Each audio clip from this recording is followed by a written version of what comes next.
Gehlot cabinet की बैठक आज मुख्यमंत्री आवास पर शाम 5 बजे होगी। अध्यक्षता में होने वाली बैठक में कई अहम निर्णय लिए जा सकते हैं। गहलोत सरकार बेकाबू हो रहे कोरोना पर लगाम लगाने के लिए लॉकडाउन जैसा निर्णय ले सकती है। जयपुर में आज सुबह 7:30 बजे सीएम अशोक गहलोत ने यूएसए में रह रहे डॉक्टर्स के साथ चर्चा की। वीसी के माध्यम से राजमई एसोसिएशन के डॉक्टर से यह चर्चा की गई। इसमें प्रदेश में कोविड के बढ़ते संक्रमण से बने वर्तमान हालात के बारे में बताया गया। देश भर में 24 घंटे में 3,82,315 से ज्यादा नए केस सामने आए हैं। वहीं एक दिन में 3,780 मरीजों की मौत हुई है।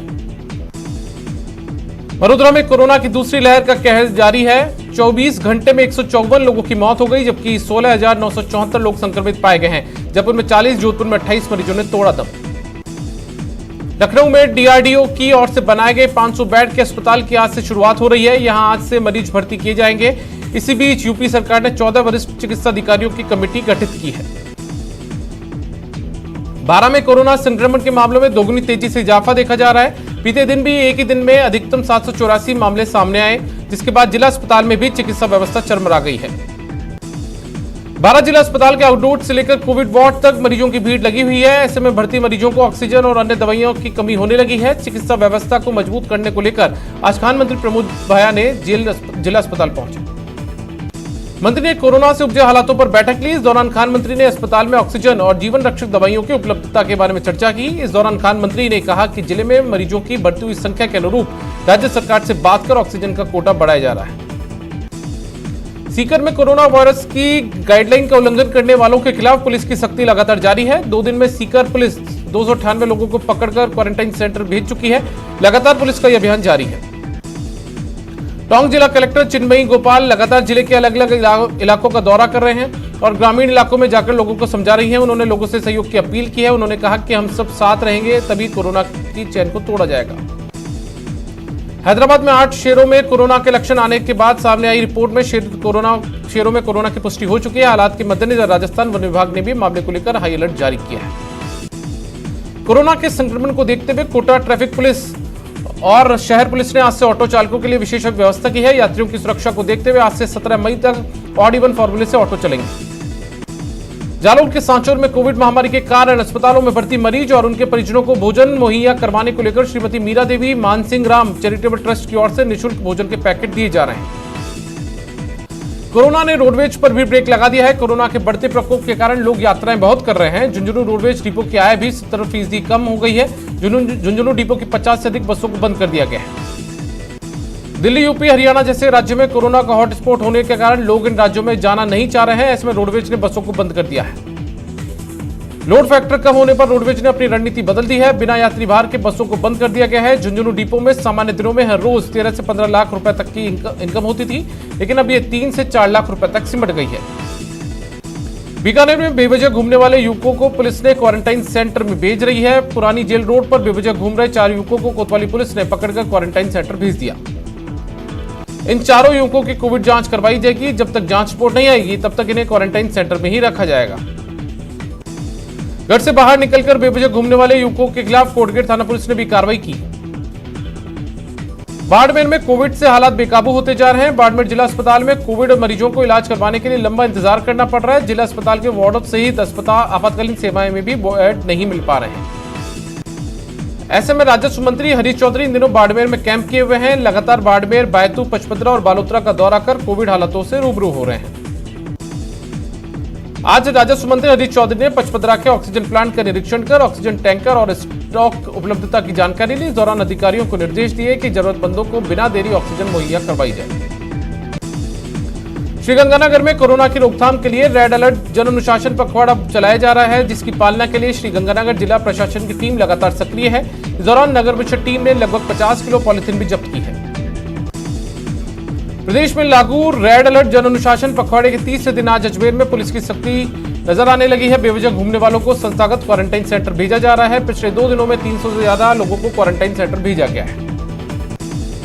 भरतपुर के बाजारों में रेड अलर्ट जन अनुशासन पखवाड़े की जमकर धज्जियां उड़ाई जा रही है। भरतपुर किराना व्यापार संघ ने प्रशासन के साथ बैठक कर निर्णय लिया था कि सप्ताह में सिर्फ 3 दिन ही दुकानों को खोला जाएगा, लेकिन मंगलवार को दुकान बंद रहने के चलते आज सुबह से ही दुकानों पर लोगों का जमावड़ा देखा गया। सोशल डिस्टेंसिंग की भी जमकर धज्जियां उड़ाई गई। पाली में आज सुबह सब्जी मंडी के दरवाजे सुबह 6 बजे बंद करा देने को लेकर सब्जी मंडी के व्यापारियों ने पुलिस प्रशासन के खिलाफ विरोध प्रदर्शन किया। डूंगरपुर जिले में कोरोना संक्रमण बढ़ता ही जा रहा है, लेकिन लोग लापरवाही करने से बाज नहीं आ रहे हैं। यहाँ सुबह होते ही बाजारों में लोगों की भीड़ जमा हो जाती है। लोग सोशल डिस्टेंसिंग की पालना किए बिना खरीदारी करने में लगे रहते हैं। बारां जिले में कोरोना बेकाबू होता दिखाई दे रहा है। जिले में जहां बीते एक माह में 8,500 मामले सामने आए हैं, वहीं मई के केवल 5 दिनों में 2,000 के करीब मामले सामने आ चुके हैं। उसी को लेकर पुलिस द्वारा सख्ती बढ़ती जा रही है। पहले प्लाज्मा फिर वैक्सीन के अभियान ने अब तेजी पकड़ ली है और अब इस अभियान से प्रेरित युवाओं की टीम निरंतर तेजी से प्लाज्मा डोनेशन के लिए आगे आ रही है। टीकाकरण के बाद 1 महीने तक प्लाज्मा डोनेशन नहीं हो पाएगा। ऐसे ही 5 युवाओं ने प्लाज्मा डोनेशन कर 10 लोगों को प्लाज्मा मुहैया कराया है। कोरोना के बढ़ते मामले देख पोखरण प्रशासन ने सख्त रवैया अपनाते हुए लाठी इलाके में 4 माइक्रो कंटेनमेंट जोन बनाए हैं और गांवों को सील कर दिया है। डूंगरपुर के सीबलवाड़ा में तहसीलदार ने अनोखे अंदाज में प्रतिबंधित दुकानों के खिलाफ कार्रवाई की। तहसीलदार बामणिया देहाती दूल्हा बनकर अपनी टीम के साथ जन अनुशासन पखवाड़े में प्रतिबंधित दुकान पर पहुंचे और बोगस ग्राहक बनकर खरीदारी की। तहसीलदार की टीम ने कस्बे में कई दुकानों को सीज किया है, जिससे व्यापारियों में हड़कंप मची और दूसरी ओर कस्बे वासियों ने खुशी जताई। सवाईमाधोपुर कलेक्टर ने जिले के सभी अस्पतालों का निरीक्षण किया। इस दौरान सामान्य अस्पताल का दौरा करने के दौरान उन्हें वहां ऑक्सीजन व्यवस्था और दवाइयों को लेकर जानकारी मिली।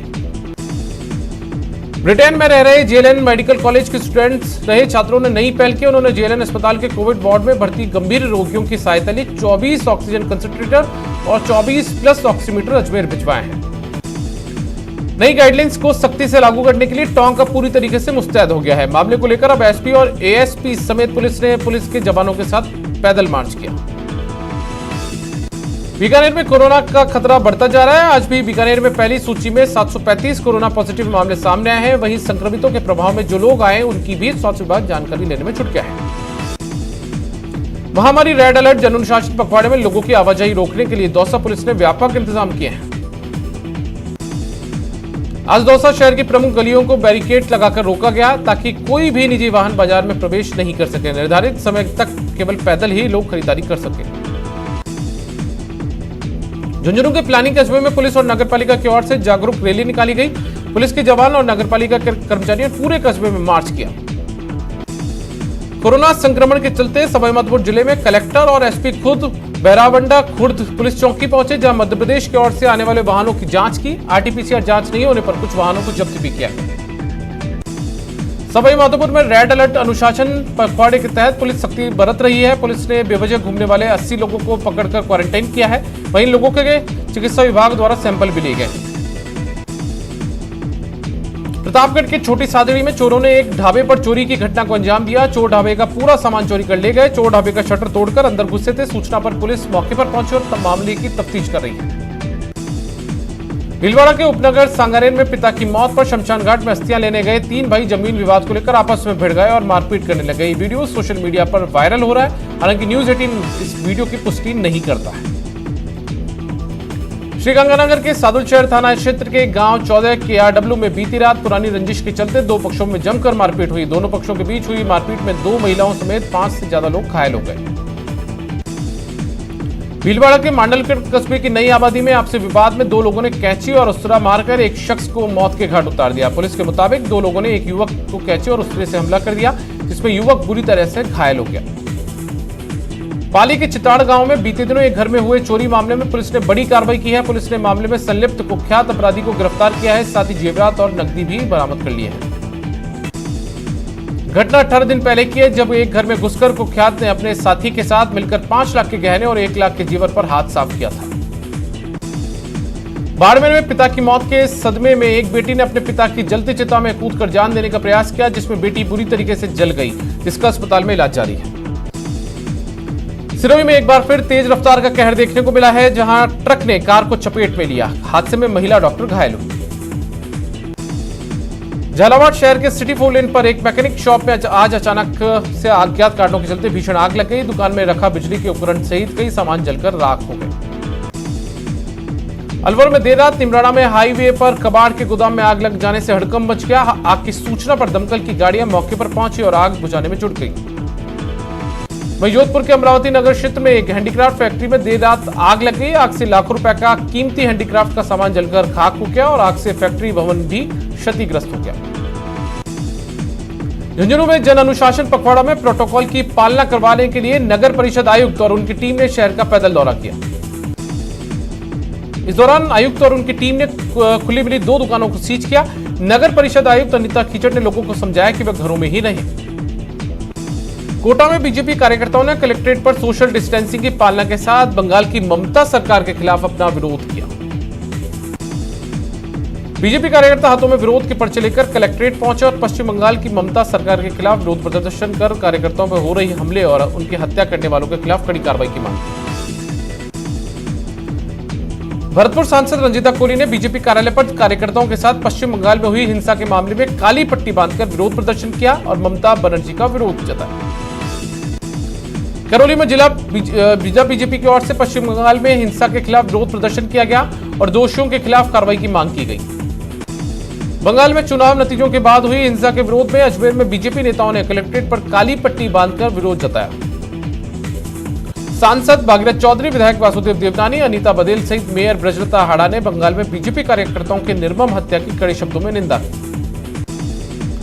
पश्चिम बंगाल में चुनाव के बाद हुई हिंसा के विरोध में प्रदेश नेतृत्व के आह्वान पर राजसमंद जिला बीजेपी के कार्यकर्ताओं ने भी प्रदर्शन किया और सभी मंडल स्तर तक अपना विरोध जताया। पश्चिम बंगाल में विधानसभा चुनाव के बाद हिंसा के विरोध में भीलवाड़ा जिला कलेक्ट्रेट पर बीजेपी कार्यकर्ताओं ने प्रदर्शन किया। उन्होंने जिला कलेक्टर को राष्ट्रपति के नाम ज्ञापन भी सौंपा। बारा के उपद्रव से चर्चा में आए छबड़ा कस्बे के थानाधिकारी का कोटा रेंज आईजी ने कोटा शहर में तबादला कर दिया। अब कस्बे के लोग थानाधिकारी के तबादले को रद्द करने की मांग कर रहे हैं। श्रीगंगानगर में एक तरफ तो राज्य सरकार कोरोना संक्रमण की चैन तोड़ने के लिए आंशिक लॉकडाउन लगा रही है, दूसरी ओर गंगानगर के सादुलशहर कस्बे में ट्रैफिक व्यवस्था लगातार बिगड़ रही है। मरीज को लेकर जा रही एम्बुलेंस को भी राजीव चौक पर जाम में फंस गई, जिसे काफी मशक्कत के बाद निकाला जा सका। पश्चिम बंगाल में एक बार फिर से ममता सरकार, ममता बनर्जी ने तीसरी बार मुख्यमंत्री पद की शपथ ली। शपथ ग्रहण समारोह में सभी माननीय शामिल हुए। कोरोना संकट काल और उसकी गाइडलाइंस की वजह से शपथ ग्रहण समारोह छोटा ही रखा गया। ममता बनर्जी ने अकेले ही शपथ ली है, उनके साथ किसी भी मंत्री ने शपथ नहीं ली।